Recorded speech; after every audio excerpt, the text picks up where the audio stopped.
So, Super Mario Bros. 1, it's one of those games everyone always assumes there's nothing new to say about it. They're probably right.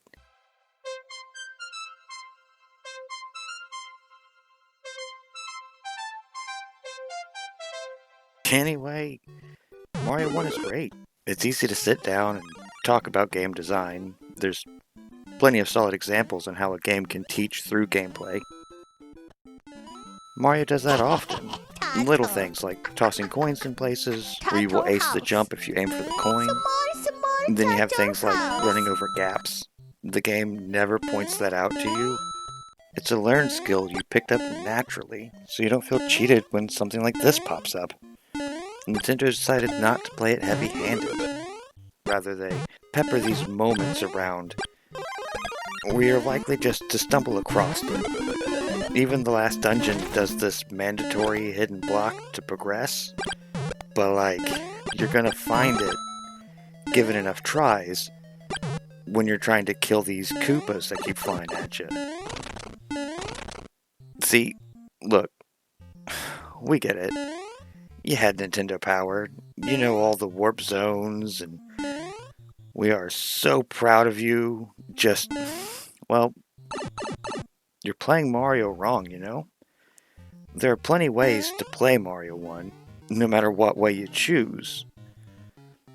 They just toss the warp pipes in there. And we always tend to run for them, missing out on all these wonderful stages. Seriously, the standard warp zone path skips almost everything special about Mario 1. It's surprisingly varied in its types of stages, as well as showing the passages of time and distance. Night stages, snow stages, mountaintop, Hugo Mundo, whatever. It's rad. If you're so desperate to see the end screen of Mario 1, here, have at it. Now next time you play it, do yourself a favor. Try the whole thing. I'll give you that it might be harder than you're used to, but there's a nice little workaround. It's called turtle tipping. Stage 3-1 has this infinite one-up trick if you just... Hold on. No. Okay, hold it. No, okay. I got it. You just... God. Okay, there we...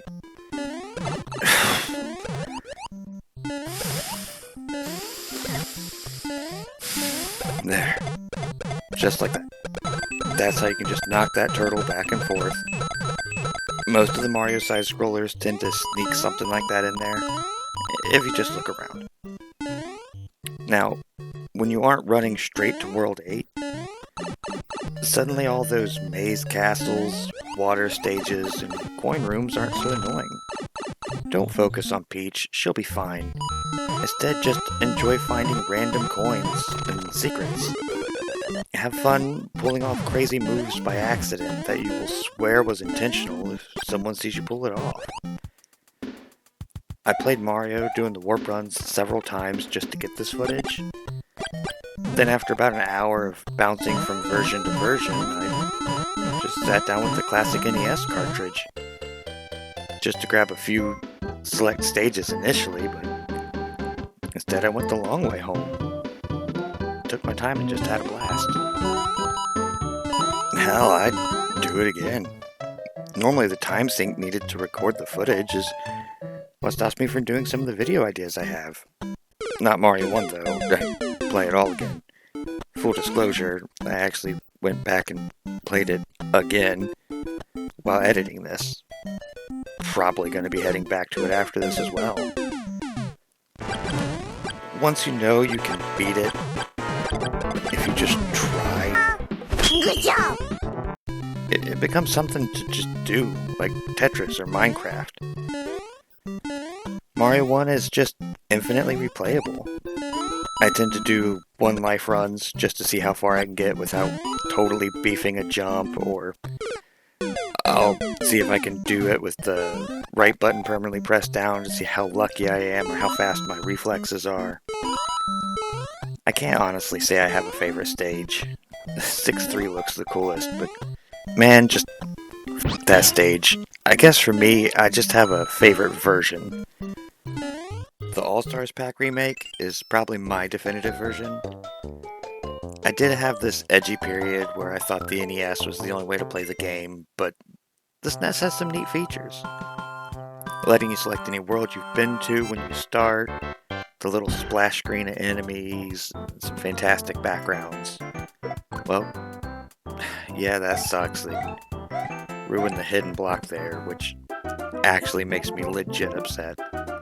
That block has always been my favorite thing in Mario 1, especially since they only did it the one time. So, I guess if I had to pick a favorite stage, 8-3 on every version that isn't All-Stars. On All-Stars,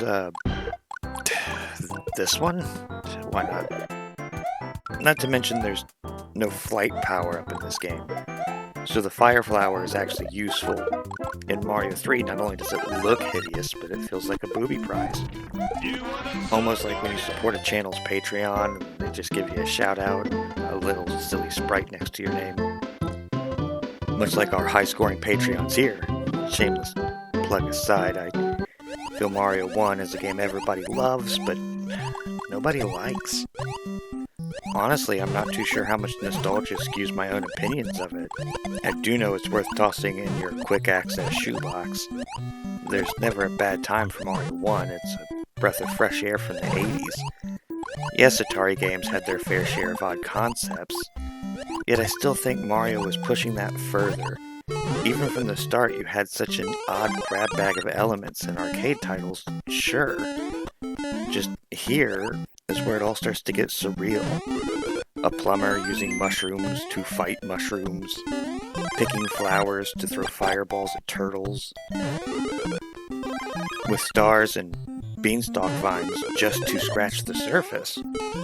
A cloud-bound turtle tossing spikier turtles at you while you dodge an endless stream of hammers from the aptly named Hammer Brothers.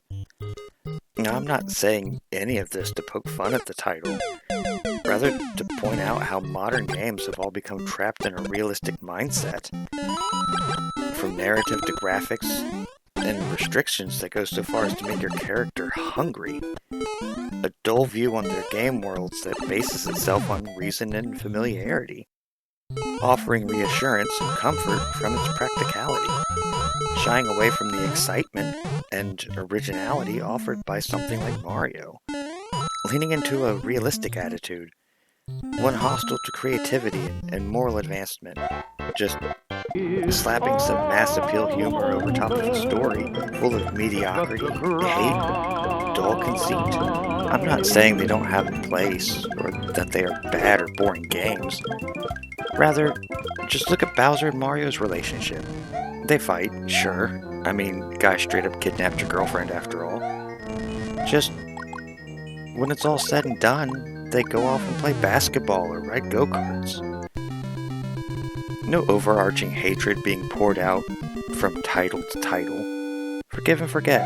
Taking a moral high ground and offering a hand in friendship to someone who clearly doesn't deserve it, but needs it.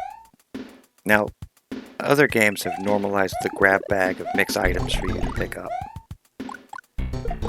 The zany cavalcade of creatures to fight against, the whimsical settings and bright colors have become a common sight in our culture.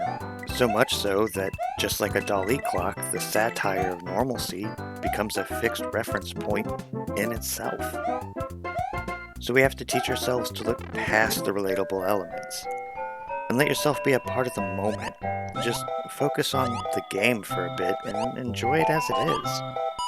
Not as an objective to complete, but something to be experienced.